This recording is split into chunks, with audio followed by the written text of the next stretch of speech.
Everyone, and thank you for attending our webinar. I'm with Levine Electronics and Electric. We are a manufacturer's representative of the Southeast. L3 is known as the experts in electrical controls, power distribution products, and services from medium voltage in substations to your low voltage automation products. We can categorize power quality products such as wait, I'm so sorry. I'm reading the wrong one. I'm going to start over. Sorry, guys. I've got a little bit of a cold and my head's not where it should be. Thank you, everyone, for joining today's webinar. I'm with Levine Electronics and Electric, or L3, a manufacturer's representative of the Southeast. We are proudly known to be the experts in electrical controls, power distribution, and protections across our territories. From power quality solutions and transformers to arc flash and ground systems. This is the foundation of what we do best.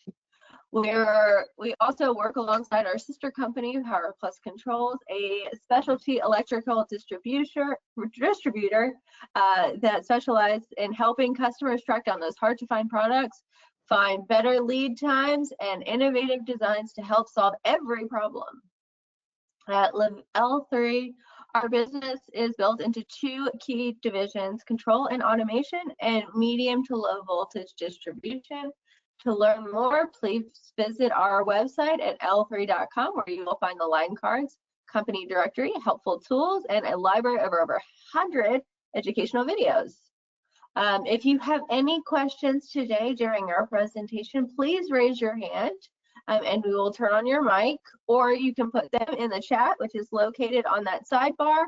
You just have to kind of click the little arrow and it will bring it down for you. About 2 hours after the presentation is over, you'll be emailed your certificate of completion. If you don't get that, please email me at sarah@l. Further ado, today's presenter is going to be Sarah Woods, who is a senior applications engineer from MTE. If you missed her last week's presentation, it was fantastic and is on our YouTube page. I'd be happy to send you that link as well. So I will turn it over to Sarah. Great, thanks, Sarah. All right, so today we're going to be talking about improving load side power quality to protect your motors. So for those of you who are unfamiliar with who MTE is, I'm going to give you a little bit of an overview of who we are before we get into the content. So MTE, we are part of Steel Partners Holdings, so they are a diversified holding company. They have a number of differing operating companies as well as ours. So they cover anything from some electrical products to some engineered solutions. There's construction, tubing. We even have a company called Steel Sports that's more so related to coaching, like kids sports teams, which is kind of a really interesting aspect within Steel Partners.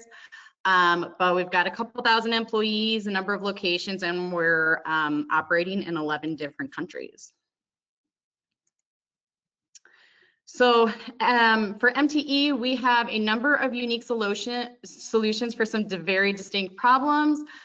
So when we talk about MTE, we talk about either the line side of a load or the load side of a variable frequency drive with protecting the utility or related to motor protection. There is also another side of our business known as Teal. That's sort of a kind of a brand under MTE. That's more specifically like power conditioners, power distribution units. That's not part of the topic of today's conversation, but that is another aspect of our company. So like I mentioned, so our products are primarily product or equipment that would be complementary to the addition of a variable frequency drive within a system. For those of you that were part of yesterday's training, or sorry, not yesterday's training, last week's training, we talked about harmonics and protecting the utility from customer generated pollution. And then today's focus now is going to be on the load side of that variable frequency drive, talking about motor protection and preventing customer downtime. So we've got both passive and active filtering solutions when we're talking both line and load side harmonics that are caused by variable frequency drives. Obviously, today's focus are going to be those load side harmonics. So we play in a couple of key markets. So these are some of our bigger markets that we play in. So those are going to be oil and gas, kind of your general industrial, with the increase in automation within facilities. Data centers are becoming a really big player for us, since those are kind of popping up everywhere these days, as well as HVAC, which obviously ties into data centers. So now getting into our actual content here, talking about load side power quality. So when we talk about motor protection, that is sometimes a misunderstood or kind of an overlooked item. There's the conversation over whether the problem is an actual electrical problem or a more mechanical problem. So there's two different kind of terms used when we talk about load side power quality or load side harmonics, that I'll touch on in a little bit, that kind of go into the whole electrical versus mechanical type of problem. We'll talk about a couple different solutions that are available out there, as well as what MTE is able to offer. And then kind of having the conversation of what to choose, and then when do you want to choose that type of solution. So talking about powering motors, obviously motors like very clean, nice sinusoidal waveforms. That's the most ideal power. You don't have things like pulse width modulation in that waveform. There's a slow rise time in that waveform. And you don't have any voltage spikes or what's called standing wave or ringing within that waveform. It's nice and smooth. Your nice typical utility power. So that's what motors were really designed to run on. But obviously we know VFDs are going to provide better efficiency. The IGBTs, or insulated gate bipolar transistors, will control the speed of the motors by changing their switching frequency. So a higher switching speed of those IGBTs, that's going to increase your drive efficiency. But the higher switching speeds, as well as long cable lengths, those create these numerous load side power quality issues that are going to affect motors in their performance, as well as their life. So when we talk about motor protection, or load side harmonics, we're talking about protecting that motor, helping that motor run as long and as efficiently as possible. So how the VFD is creating those load side harmonics, so that's due to the conversion of AC to DC and then back to AC. So you have your nice sinusoidal waveform there on the left. That's like your incoming power to the utility. You have the input converter where the diode bridge is. That's going to take that AC power and convert it to DC. And that's going to be charging the capacitors on that DC bus. And then because you have DC and then going back to AC, you have the switching on and off to basically sort of replicate an AC sine wave with varying widths of pulses from those IGBTs to kind of replicate like the peak of a sine wave, and then obviously very short pulses on or off, kind of get you more towards like that 0 point on the waveform. So obviously this is a very distorted waveform compared to your nice sinusoidal incoming power from the utility. So that would be your harmonics. Oops, sorry, hang on, I accidentally scrolled forward a little bit. All right, so the different problems caused by load side harmonics. So here are those two terms that I was kind of talking about. So you have what's called differential mode, which is going to be associated with that voltage that's used to power that motor. So that's that PWM, that pseudo sine wave that is going out to that motor. So within differential mode, there's a couple different elements that kind of define or that we have to think about when we're looking at the waveform. So that's going to be the peak voltage within that waveform, the rise time within that waveform of those individual pulses, and therefore then this dV/dt rate, or change in voltage over change in time, which mathematically is a slope of that waveform. So with differential mode, a lot of the problems that you'll see are going to be things like excess heat generation, Motors will run very audibly noisy, and motors can prematurely fail, as well as seeing the cables fail prematurely, or you're going to experience damage of the cables due to differential mode. And then common mode, the other term, which is more what most people aren't super familiar with. Like, most people understand differential mode because you can pretty easily see that, you know, hooking up some voltage probes to, you know, your system, and you can see that's what that voltage waveform looks like. Common mode is a little bit more tricky to see, but that is associated with the flow of voltage or current from line to ground. So in addition to the problems that you see from differential mode, common mode can also be a contributor to those issues. But the big kind of symptom that is a really strong indicator for common mode problems are going to be that bearing damage or failure within that motor. And I know a lot of people don't necessarily know like the cause of a bearing failure unless they actually like break it open. And I know not necessarily a lot of people have the time or the patience to actually perform that operation, to take a look at the inside of the bearings, check out that bearing raceway, and see what that damage looks like on the inside of that bearing. But if you do that, that can really show you how severe, or just, you know, kind of give you that indicator that common mode is a problem.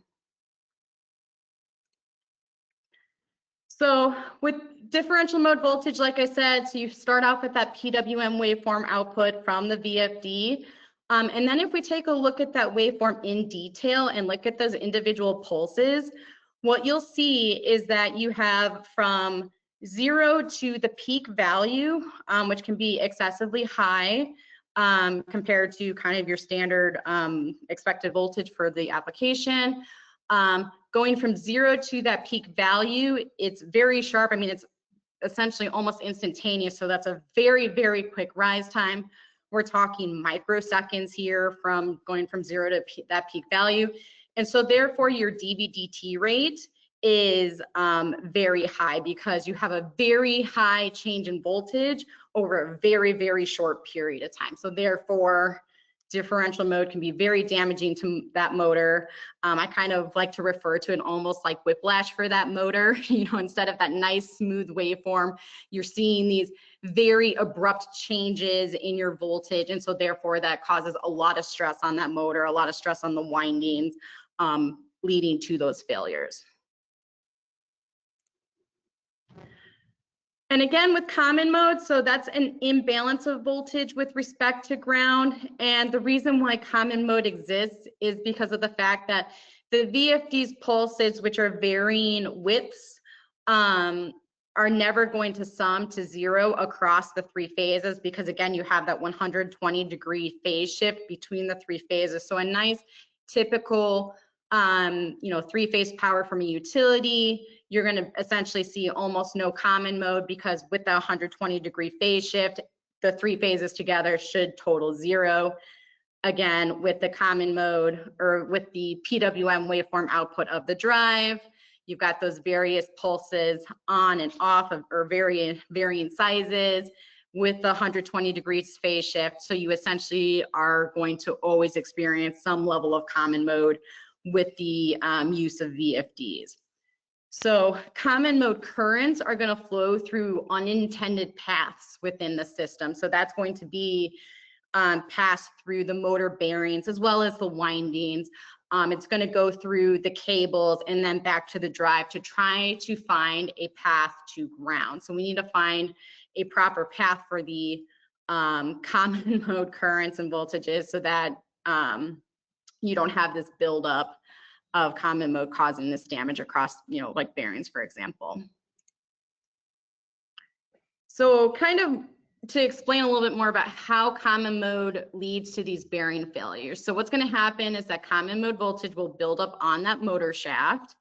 And then once that shaft voltage gets high enough, it's going to discharge, and that likely or very commonly that discharge is going to occur by arcing through the ball bearing that's within the bearing raceway. So by this occurring, you have this essentially sort of this blast of these microscopic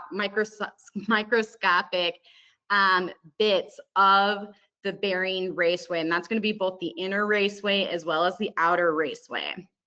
And then those little bits of metal and whatnot are going to be contaminating the bearing oil within that raceway with that little bit of debris.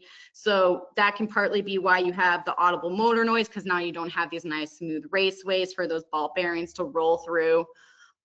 So as this discharge or this arcing that occurs at, you know, where the ball bearing is at that given time, that's how you result in what's called this bearing fluting or pitting, or I think it might be called more like frosting if there's been so much arcing that it almost looks like you have a smooth surface again around the path of the ball, because you've had so much arcing, it's essentially kind of re-smoothed itself out in a way, although now it's a divot in there.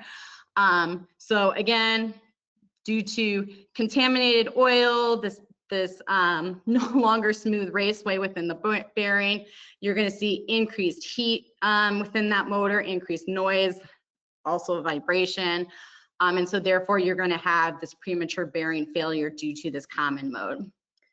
And when we talk about with the differences between differential mode and common mode, so differential mode, you're going to see more higher and higher peak voltages as you get to longer and longer cable lengths. So, you know, longer cable lengths, more severe damage can be caused by differential mode. With common mode, that's really independent of cable length, and that's something that's really important to think about, because it's a little bit different from how we've kind of traditionally maybe thought of motor protection and like what's the correct solution, right? So common mode can occur regardless of the cable length you can have. It can happen if you've only got 50 feet between your drive and your motor. It can happen at hundreds of feet of cable. So common mode is kind of always going to potentially be a problem, whereas with differential mode, if you have, say, you know, an inverter duty rated motor versus a non-inverter duty rated, that inverter duty rated motor may be able to handle higher peak voltages compared to other motors, and therefore maybe last a little bit longer. So maybe differential mode could be seen as a little bit less of an issue compared to common mode. Sarah, we talk about VFD cable as, Yep. you know, in that same vein right there. Mm-hmm. Yeah, so yeah, it's kind of the same concept. So you have, and actually I do have a slide that talks about the different motor types a little bit. So yeah, not induction motors, inverter duty rated motors are rated for higher peak voltages compared to your more standard duty or general purpose motors. It's basically kind of the same concept with a VFD cable. You know, the way they're constructed, and they have a higher voltage rating to them compared to kind of your standard building cable that's probably for a 480 volt application, only rated, you know, for 600 volt. VFD cable is going to be rated more like 1,000 volts to better handle the higher voltages due to that PWM waveform.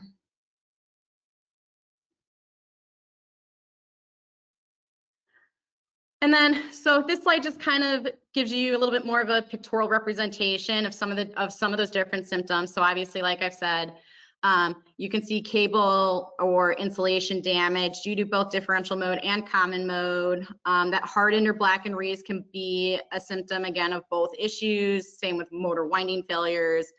And then obviously, kind of the big indicator that is like for sure a common mode specific problem is going to be that bearing pitting, fluting, frosting, whatever you want to call it. So it's definitely important to check that out to kind of determine the cause of a motor's failure versus just kind of tossing that motor and then replacing it with a new one.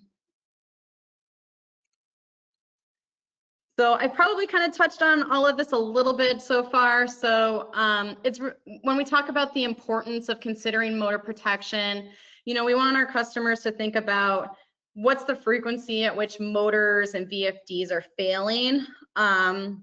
You know, is a customer experiencing a really large period of downtime? What does that mean as far as the amount of their level of productivity? you know, due to downtime, has any product been lost? Like say we're in like a food manufacturing plant, if you're mid mid baking of some product and say a conveyor belt fails, so now the product's not moving throughout the oven, because I know usually the conveyors just keep going through an oven for so many minutes to bake something. Say that conveyor belt fails now, you know, that's product that now is like halfway cooked, and now you can't just like continue baking it, you know, a couple weeks later or days later, because now you've replaced that motor type of thing. So it's important to think about how much dollars are in that lost product, that lost productivity, and then the additional cost of maintenance of, you know, taking out those motors, replacing them, same with the VFDs or the cables, because I know depending on the application, you can have, you know, hundreds or thousands of feet of cable. In some cases, you know, pulling up cable and replacing it can just be really time consuming, really messy. So that period of downtime due to a failure is ending up costing a customer a significant amount of money. Some other things we've had as far with our conversations that we've had customers, I have found in a couple of instances where customers are really kind of following some pretty poor practices from, you know, in terms of protecting their motors.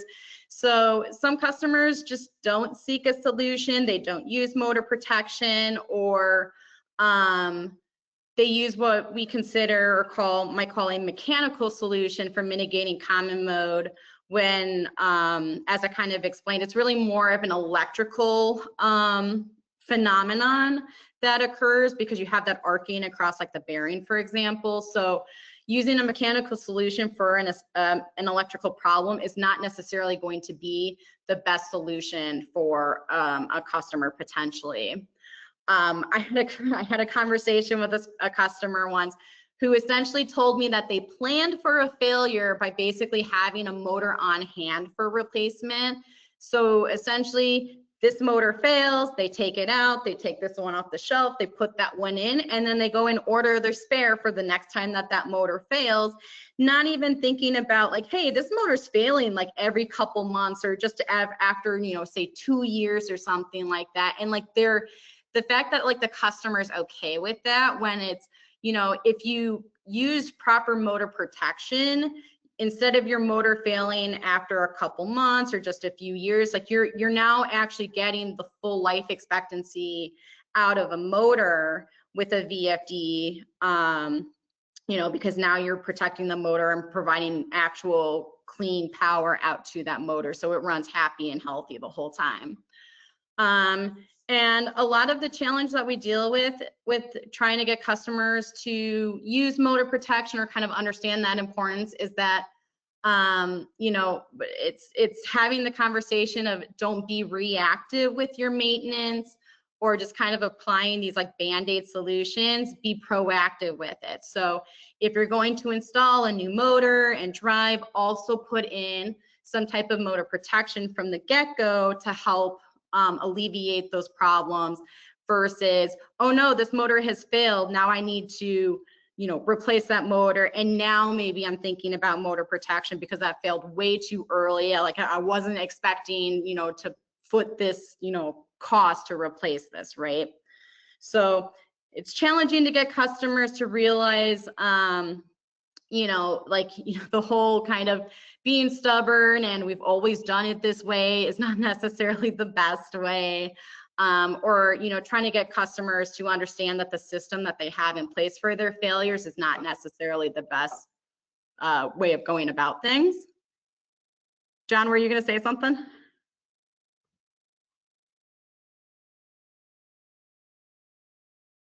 I mean, I'll say something real quick. Are you going to get into later in the presentation to the rules of thumb with cable length and the type of protection and things like that? Yes. And for differential. And yep. If a customer might be listening and saying, well, I'm not sure if I'm having the problems or not.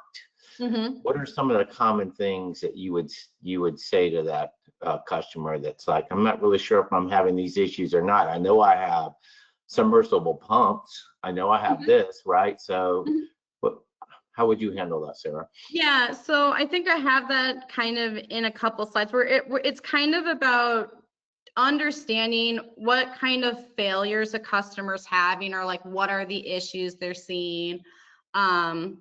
You know, like because we have these customers who maybe are just like, oh, this motor failed, let me replace it with a new one, and they may just scrap that motor. You know, so it's, you know, customers aren't really trying to find out the why that something failed, you know, and so we can definitely provide the best solution if they really truly know what their issues are. So if they're like, oh yeah, I definitely have bearing failures, you know, or I know like ground faults can be a big thing too, also with common mode as well. And also just kind of understanding, you know, like what type of motor they're using, right? So my understanding is that like submersible pumps are typically more like a general purpose motor. So they may be only rated for about 1,000 volts peak voltage. But if you're using a VFD, and you're running at close to full load, you're probably going to see peak voltages that are well above that peak voltage rating of a more general purpose type of motor. And so, you know, that kind of, you know, we kind of like lead them towards like, hey, definitely consider looking at, you know, a DVD-T filter, a sine wave filter to help clean up that PWM waveform so that you're minimizing the level of peak voltage that would be seen at the motor terminals. Does that kind of answer that question a little bit? Sarah, isn't part of this related to capacitance in the cables? So the longer the cables, I'm going to have more capacitance. So that's going to cause the voltage to potentially increase. Right, right. Yeah, I know. Yeah, I know there's like, yeah, there's like the cable capacitance or something. I know that plays a role in some of that as well. I don't have that well versed in my head at this very moment. But I know that is kind of one of those factors of like, when are you gonna, like, at what cable length might you start seeing some issues from the perspective as far as like differential mode, for example. Mm-hmm. Yeah. Okay, so starting to talk about the different motor protection solutions, and this is actually going to kind of cover other solutions that we don't offer, but it's kind of part of the whole conversation of motor protection, the solutions that a customer could use. So here's that nice chart, you know, so kind of this was a more historical way of like suggesting motor protection to a customer.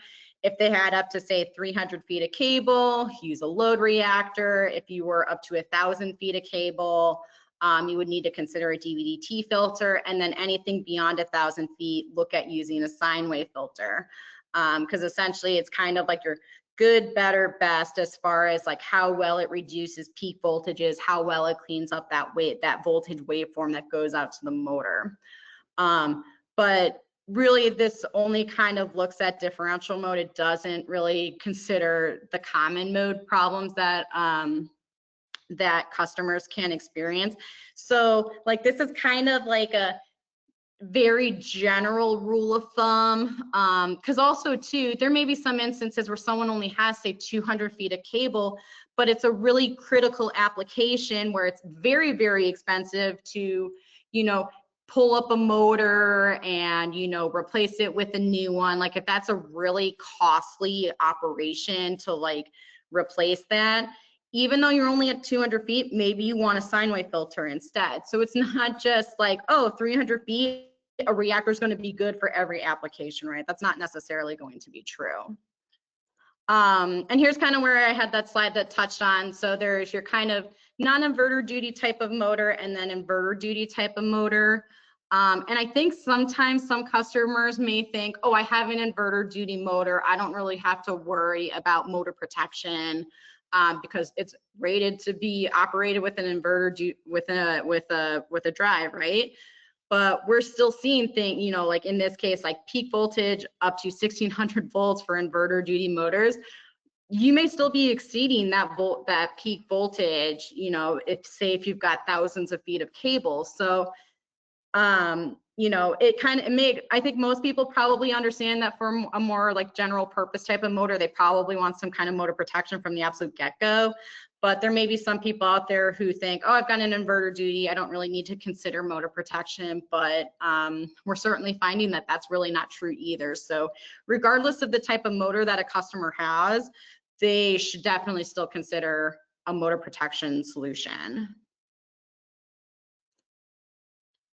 So we, you know, trying to understand the best solution for a customer, it's really asking all the right questions to get all the right answers. You know, so there's things like, are you using, you know, VFD type cable, or is it just standard building cable? Thinking about how important their motor uptime is, and, you know, the cost of maintenance and that type of stuff. What are the different symptoms that they're seeing? Do you see cable being damaged? Do you see the motor bearings pitting or fluting? Is it just the windings? So there's a whole bunch of different questions that we definitely like to think about and consider with the customer to really understand what's going to be the best course of action for them from a motor protection solution. So I'm not going to like necessarily go over all these questions that are on here. It's just kind of like, here's kind of a list of all the potential things to really think about and kind of have answered, or to understand how the customer's current state is, and figuring like, okay, you're spending a whole bunch of money because you're having multiple motors fail a month, or every couple months you're seeing something fail. It's a lot of money for you to replace that. You have a lot of downtime. You may want to consider, yes, a more expensive solution up front, but in the long run, it's going to be the best for the customer, and they're going to get, I don't want to say their biggest bang for their buck, but they're definitely going to see the benefits of that solution, because now, say they don't, maybe they haven't had a single motor failure since they installed, say, a sine wave filter, for example. So the solutions for differential mode, you have load reactors, DVDT filters, sine wave filters. So you'll notice that this is very similar to that slide I had previously. Obviously, kind of more historically, you know, a lot of people didn't necessarily really know or understand that common mode was an issue. And so, you know, really, so the solutions for differential mode issues were typically what the solutions for like motor protection was. But so specifically talking about differential mode, these would be your solutions. We'll talk about the different common mode solutions in a little bit here. So to get into our product specifically, so the first, we could offer a load reactor. For those of you who were part of the presentation last week, I touched on our reactors. Those could also be used as load reactors. They're not specifically line or load reactors. You can actually use them for either or type of application. We've really moved away from suggesting load reactors simply for the fact that we have this DVE series filter. This is our latest DVDT filter that we offer. We recommend this kind of as the minimum protection for motors. It's a very economical solution. It's not much more expensive compared to a load reactor, and you get a whole lot more protection, and you can use it out to 1,000 feet of cable versus reactors, you know, are typically like a third of that, right? So the DVE series, it will reduce the peak voltage at the motor terminals. It's going to slow that rise time in the waveform, and therefore you're going to have a lower DVDT rate. So it's a really nice, simple solution that comes in a couple different configurations for really ease of installation. And then the other DVDT filter we have is our DV Sentry product line. This is actually an older, this product line has been around longer compared to our DVE series. So this is a DVDT filter, but you'll notice that the inductor part of this filter is like that toroid shape. So this is a DVDT filter that has the capability of common mode reduction with it. So it can reduce the common mode voltage peaks by about 50%.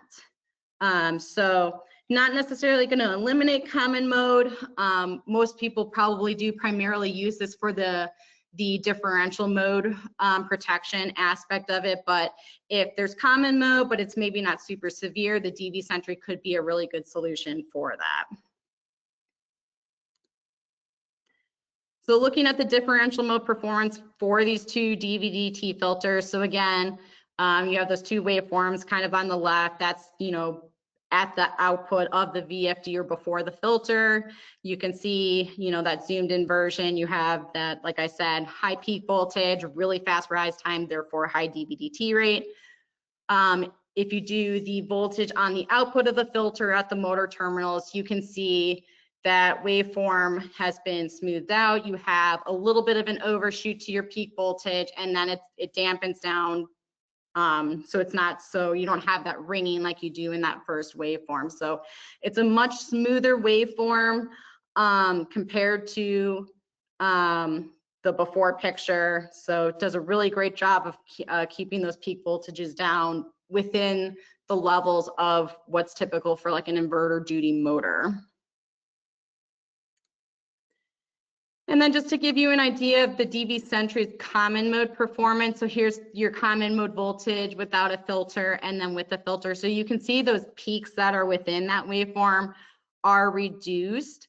So it's not 50, it doesn't reduce all of the common mode by 50%, but it's definitely keeping the peaks that you see reduced by 50%. So that's just kind of something to keep in mind. It is a little bit different to say the peaks of the common mode are reduced by 50% versus like an overall 50% reduction. And then the last kind of solution when we talk about differential mode, these are going to be your sine wave filters. So the first one here is your sine wave Guardian filter. So this is going to be kind of your solution if you're talking a multiple motor to one drive application, or if you've got a step up transformer to a medium voltage motor. That's a really great application for the use of our sine wave Guardian filter. Again, sine wave filters are going to be good, you know, up to 15,000 feet. It's going to provide a really nice sinusoidal waveform out to that motor. You're going to see about 5% voltage distortion max if you're at a 2 kilohertz switching frequency for that drive. So sine wave filters do a really nice job of essentially converting that PWM waveform to like a very nice looking sinusoidal waveform. And then we have sort of a sub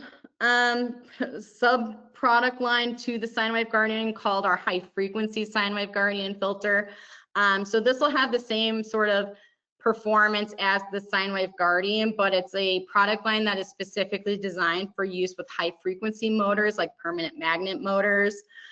So we have a couple different versions of it depending on what operating frequency that motor is going to be running at. So we have a version that's good for up to 200 hertz, 240 hertz, and then 300 hertz. And with that, depending on the frequency at which you're going to be running the motor, that's going to dictate kind of your minimum switching frequency that you'll need to have from that drive. So that is something to kind of keep in mind with this filter compared to the standard sine wave Guardian. But performance-wise, very similar. You know, so actually with the one that goes up to 300 hertz, which was kind of the initial product line that we had. We've recently expanded it with the 200 and the 240. You could get the 5% voltage distortion maximum if you were between the 6 to 8 kilohertz range. Otherwise, for the rest of the product line, you're looking at about 8% current voltage distortion maximum at their designated switching frequencies. So just wanted to toss that product line out there because I know that's kind of more application specific that uses those type of motors, but there is a specific solution that we have for that. So looking at the differential mode performance then of those sine wave filters, so like I said, it's going to convert that PWM waveform into that really nice sinusoidal waveform. So almost pretty darn close to what that motor would get if it was run across the line. All right, so this slide here, we're gonna talk about the common mode solutions out there. So this is gonna specifically be referring to non-MTE approaches to like protecting bearings and motors. So these would be what we consider more mechanical solutions for what is an electrical problem. So we kind of call these like Band-Aids because they're not really fixing the issue. It's not mitigating the issue. It's just kind of covering it up, we'll say. So the first thing that a lot of people will use with their motors are going to be adding shaft grounding rings to the shaft of that motor. And so that has those little brushes that will kind of like rub along the shaft of the motor. So that helps bring that, helps reduce that shaft voltage and kind of directs it through the motor casing so that it can then go to ground. Additionally, there are ceramic or insulated bearings, and that's going to be the bearing opposite the motor load where that shaft grounding ring would be. So the idea there is that it helps prevent there from being like that circulation within that motor. The other solution is going to be what are called inductive absorbers. They might be referred to specifically as cool blue. And so those are wrapped around all of the cables that are between the drive and the motor to mitigate common mode. They do also reduce or are designed to reduce differential mode or the peak voltages as well. And then as we've kind of already touched on, the use of VFD cable over your standard building cable as well can kind of help with mitigating those issues that you see with kind of more unshielded or more kind of standard building type cable. Because with those, if you lay all those cables kind of in the same cable tray or within the same conduit, you can have crosstalk between the cables, and that causes all sorts of issues that can also be related to common mode. So having the VFD cable with that shielding and just its what do they call that, like the symmetric design of all the conductors within an individual cable, that helps reduce some of those the issues of that crosstalk, but doesn't necessarily eliminate it completely. Sarah, sorry to interrupt you. We've got a couple questions in the chat. Yeah. The first one I have is, do they have before and after audible noises studies that you can share with us? I do not have anything on hand. I think there was actually a product demonstration video that we had done, it's about 8 years now, that I think as part of that video and kind of highlighting like how our products like, you know, improved the waveform and stuff like that. I believe we did have a part in there that kind of demonstrated the like the difference in the audible noise. Now we didn't have like an actual sound meter to say like, oh, we were at, say, you know, 85 decibels. Now we're at 70 decibels. We don't have anything like specific. But I do know in my experience from kind of hearing a before and after, it definitely does reduce the audible noise, but we don't specifically have any studies to my knowledge, but I can certainly check with our lab to see if they have any specific testing that really shows like the improvement to the audible noise level.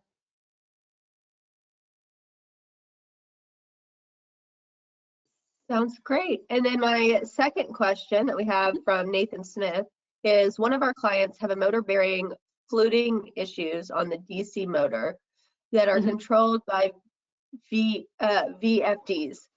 And the range is between 300 to 1,000 HPs. Are there any solutions specifically to DC motors?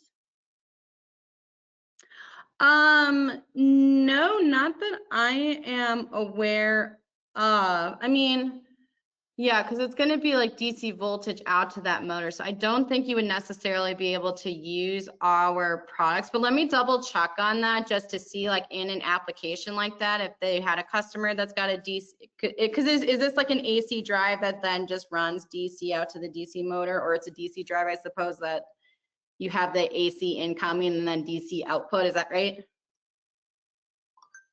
I might not be I'm not super familiar with like DC motor kind of applications. Because yeah, usually when I see Nathan said yes. Okay, yeah, because usually when I see like motors with like DC drives or DC motors, usually it's the issue of the harmonics on the line side. So I'm not sure about the load side aspect of it. So let me double check with some people, see if I can get an answer for you about what might be a solution, or could our solutions work in that kind of application. So let me double check on that. Alrighty, and then Maybe we a have different- another one that, It may be a different Oh, kind go of ahead. bearing too. You may want to be able to go to like a sleeve bearing, may isolate it also.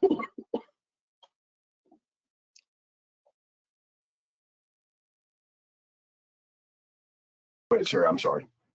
no, you're fine. We have one more question in the chat.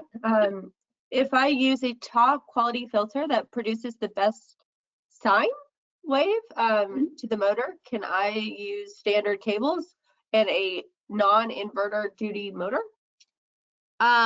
Yes, so actually I will touch on that because up next is our solution for common mode, which actually mitigates both common mode and differential mode. So if there's no other questions, I'll just get right into that slide. Sounds perfect. We're good? Okay. Just wanted to make sure, but I didn't want to like cut any other questions off before we kind of just. No, that's all the questions we have so far. Okay. Yep. So like I said, all of these solutions are not, they're sort of like redirecting the electrical problem. They're not truly mitigating. So that's where our sine wave nexus filter comes into play. So like I said, this is going to be both differential mode and common mode filtering. It is an all-in-one solution. Kind of typically if someone was looking for like a true elimination or near elimination of common mode previously, they were probably using like a standard sine wave filter and then an isolation transformer, because that kind of helps, I don't want to say like the separation kind of helps keep that common mode from reaching the motor, but that kind of was the solution previously to our sine wave nexus filter. So like I said, all-in-one solution. It's going to handle that PWM waveform. It's going to mitigate the common mode voltage and currents that are, you know, trying to circulate and find a path to ground. So to answer the question about using the filter, so this is actually going to eliminate the need for things like VFD cable, those isolation transformers. You won't need shaft grounding rings or insulated bearings. The only caveat with the VFD cable comment is, yes, you would still want to use VFD cable between the drive and this filter, because obviously that's an unfiltered section of like cable length. So you are still going to see, you know, the potentially high peak voltages, or you're going to have the PWM waveform on like that side of the filter. On the output of the sine wave nexus filter, you could use a more standard building type cable like THHN out to that motor, because you have such a nice clean waveform and very little common mode, you know, going, you know, on that side of the filter. So, and I mentioned the whole thing of, you know, having multiple cables in the same conduit and how you have that crosstalk. Again, because you're nearly eliminating common mode and differential mode, you don't have that crosstalk issue. So cables in the same conduit are actually going to be okay in that case with the sine wave nexus as well. And we stand behind this product line so strongly that we actually offer a 5-year motor bearing warranty. So there's a couple stipulations with that. You have to register the product, but essentially if you install our sine wave nexus at the same time as a brand new motor or a motor that has had its bearings replaced, so like brand new bearings, and so essentially like that motor can't have been running for a given period of time before you put the sine wave nexus in. So if you have like brand spanking new bearings, you put the sine wave nexus in, you run it up for the first time, we guarantee that you will not see a bearing failure within those 5 years. If you do, we will replace both the bearings at cost, as well as replacing the sine wave nexus filter. So it's a really great warranty that we offer with this product line, because, you know, we're essentially saying you will not have motor bearing problems with the use of our sine wave nexus filter. So So per the spec of the filter, we say it's going to attenuate over 90% of the common mode RMS voltage. In some cases, I think we've even seen, 95 and maybe 98% reduction. So huge level of reduction in that common mode. So it's, you don't have the issues of common mode. You should have bearings run nice and smooth. You're not going to have that arcing across the bearing raceway with the use of our sine wave nexus filter. And then from the sine wave nexus filter, we then came out with what we call our micro nexus filter. So this is the sine wave nexus filter that we've shrunk in size. We've optimized it for micro drive applications with the idea that you can install the micro nexus, in a panel, where space can be at a premium when you're talking these micro drives that maybe are, for example, operating a bunch of different conveyors. It has provisions to mount a Rockwell PowerFlex 520 series drive to the front of its enclosure, so that you don't have to find additional panel space to mount it. You're essentially mounting it in the same space that drive was occupying. And again, it also will have our 5-year motor bearing warranty. All the specs are the same between our micro nexus and our sine wave nexus product line. It's just a specific solution for these applications where space is at like an absolute premium.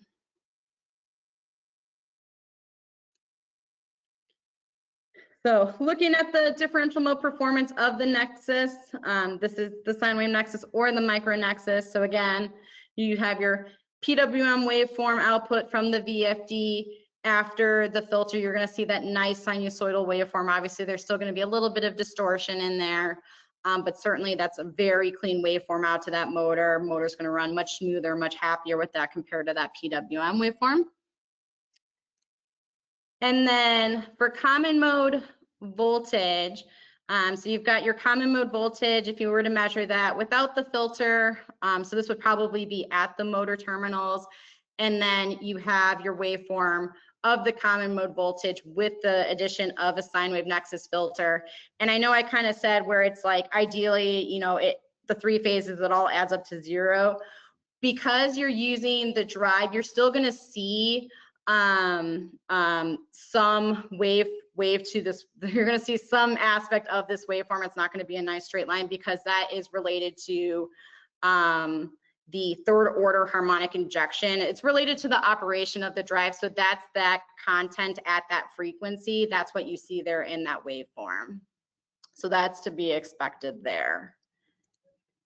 And then when we look at the common mode current performance, so without the filter, obviously there's a lot of noise there. It's very significant. We're looking at the RMS current. We're looking at 1.24 amps. With the addition of the filter, we're now at 133 milliamps. So you're talking, 90% reduction there because you're going from over an amp to essentially 1/10 of an amp there. So really great reduction between the two, for common mode as well as differential mode with our sine wave nexus filters. And then just for the sake of time, I'm not going to cover these next 2 slides, but you guys should be able to get a copy of this presentation. So this is just a nice table that covers our different product lines and kind of as far as the different equipment issues a customer could have, sort of their ability in mitigating this issue. So like talking about cable heating, motor winding failure. So your orange is going to kind of be like it does an okay job. Red's going to be, it's not going to really help protect that at all. And then green is, this is a good solution for that particular issue. And similarly, we have a table here for certain application challenges. Like if you have, multiple cables in the same conduit, you're using regular cable. Do you have, multiple motors? Talking about total cost of ownership in there. So if you compare the 2 different tables, you'll see the sine wave nexus is pretty much across the board, like the best solution to handle all of the different challenges that are out there. All right. So now I'm going to just kind of cover some lab testing that we've done. So when we were in the development of the sine wave nexus, or as we had released it, so we did some testing to show how our nexus compares to the solutions like shaft grounding rings, as well as common mode chokes. So to just kind of cover that pretty quickly here. So if we look at common mode voltage, so we've got the waveform there. If there's no filter of any kind, we have the addition of the shaft grounding ring, and then you can see there over on the right is the common mode voltage with the nexus. So basically what we see is that a shaft grounding ring, again, that's going to redirect the problem to ground. But the big issue with shaft grounding rings is that those require a lot of kind of upkeep, because those bristles on the shaft grounding brushes are going to wear away over time, and so then you're not going to have that good contact on the motor shaft, and so therefore you're going to see, you know, you may for a period of time have common mode voltage, you know, be reduced, but then as those wear away, you may see that increase again in common mode voltage, so then you're going to have motors still fail potentially. Sarah, we have another question in the chat. Yeah. What percentage of the cost of the drive cost is the cost of the Sinwave Nexus filter, if you had to give it a ballpark estimate? I would not be able to give you that information. That's going to be a better question for our product manager. So I can see what he has as far as kind of maybe I don't know if there's like a specific horsepower you want me kind of to do that comparison on, to just kind of give you that ballpark of like for, you know, say a 30 horsepower, if you're looking at a drive that's this expensive, the Nexus is going to be about this expensive. It's, you know, obviously that kind of cost difference is going to vary as you get to different horsepowers. So I would have to talk to the product manager to see kind of how that might compare. Perfect, thank you. Yeah, so then here we have, so common mode current here then. So again, no filter, the common mode current with the shaft grounding ring on the motor, and then with our sine wave nexus on there. So you can see obviously again, the nexus nearly eliminates all of that common mode current in this particular lab run test that we did. So with that shaft grounding ring, we saw some, you know, minimal improvements to that bearing life, but again, you're still going to see bearing degradation, you know, because it's not mitigating that common mode current significantly. And again, as those bristle brushes wear away, now you don't have that contact, and so now it doesn't have that path to ground like you maybe did initially. Okay, so looking at the common mode chokes, so that's going to be where you have the common mode chokes get wrapped around the 3 phases. There's also the Nala cores that are part of that sort of installation. So looking at that PWM waveform, you still have a fairly high peak voltage. So in this case, in this example, is about 1.2 kV. So a common mode choke is going to limit the peak voltage a little bit. It's going to probably get you about do as well as essentially as a load reactor does, because load reactors are just going to kind of dampen that peak voltage a little bit, but not super significantly. And that's what we happened to find when we tested the common mode chokes for differential mode voltage. And then testing the common mode voltage and current with the common mode choke, this was actually some very interesting findings that we had. It might be a little difficult to see the waveforms, but essentially the yellow waveform is going to be your common mode voltage at the VFD. The light blue or cyan will be your common mode current at the VFD, and then you have the common mode voltage at the motor and common mode current at the motor. So you would compare yellow and purple and then cyan to green. We actually found that the common mode voltage increased with the addition of the common mode chokes, and essentially the common mode current wasn't really unchanged. And I know it might be difficult to see from the waveform perspective, but you can see with the kind of that bottom chart there or table in this screenshot, you can see with those values. So again, yellow was common mode voltage at the drive, and then common mode voltage at the motor. You can see that that did increase and went from 141.5 volts to 160.9 volts. And then with common mode current, comparing the light blue or cyan to green, common mode current was 1.85 amps and essentially about the same 1.827 amps. So not a whole lot of change there. So from our lab testing, and this is kind of what I've heard from a good portion of people, is that common mode chokes don't do the best job as far as common mode voltage and current reduction.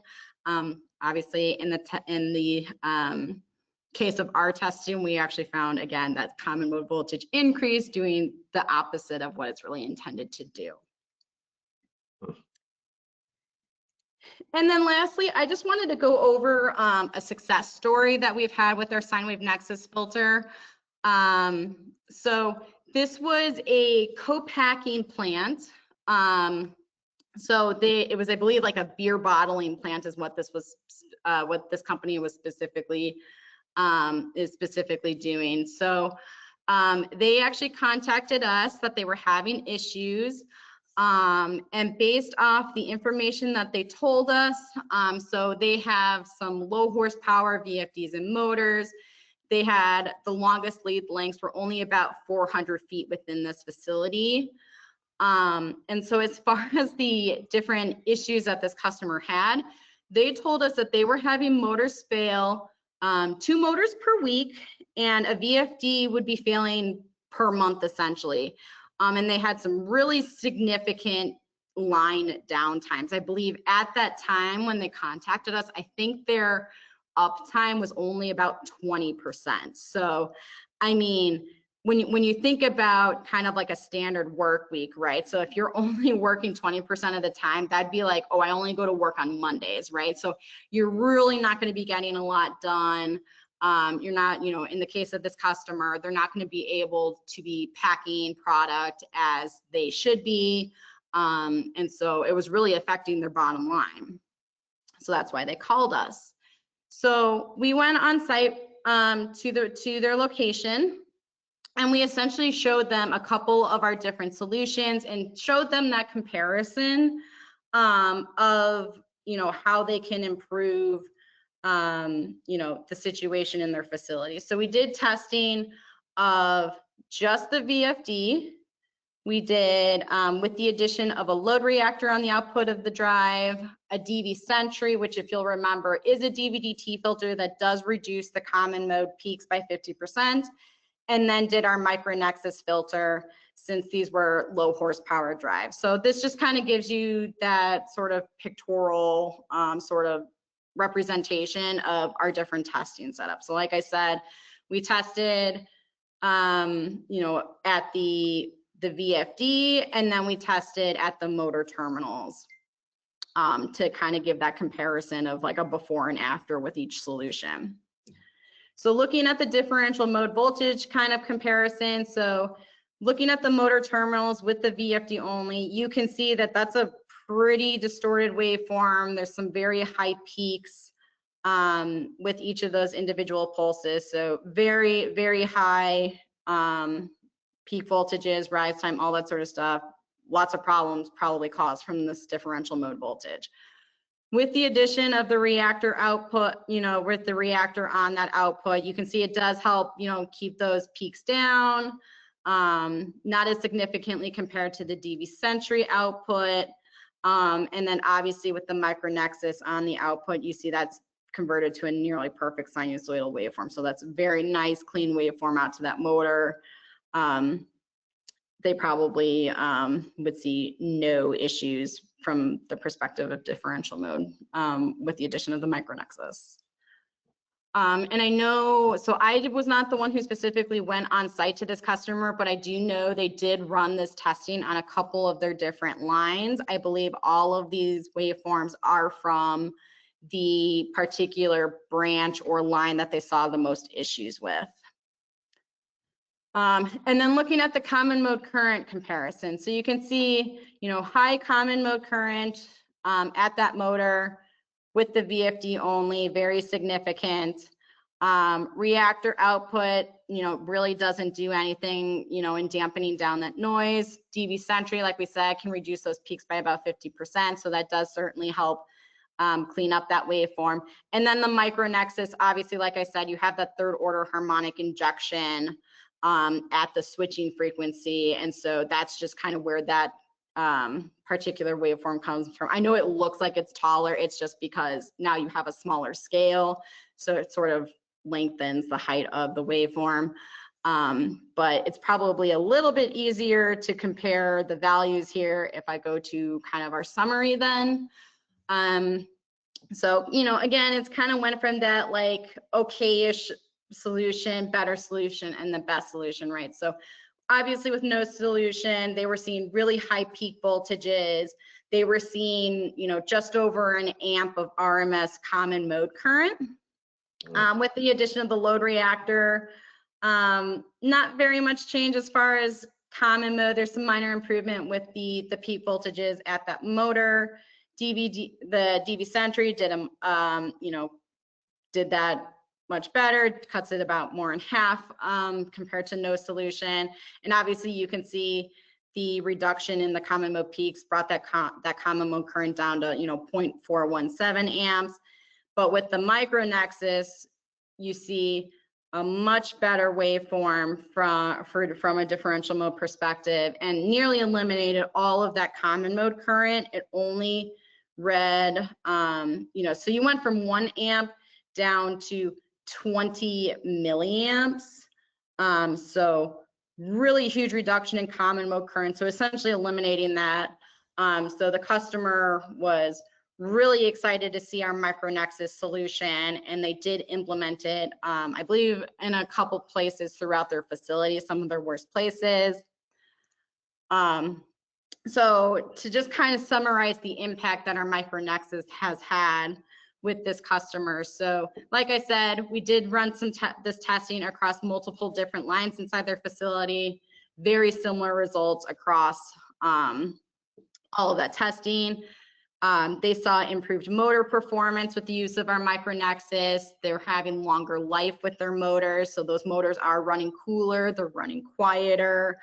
And their projected uptime is 4 times the improvement. So think about the fact that they're starting at 20%. So 4 times that improvement. I believe they're trying to get up to like 90 or 95% uptime.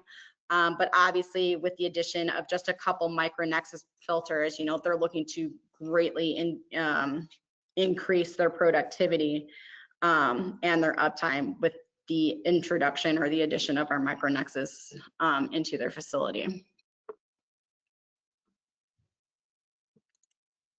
And then lastly, I just wanted to cover another success story that we have.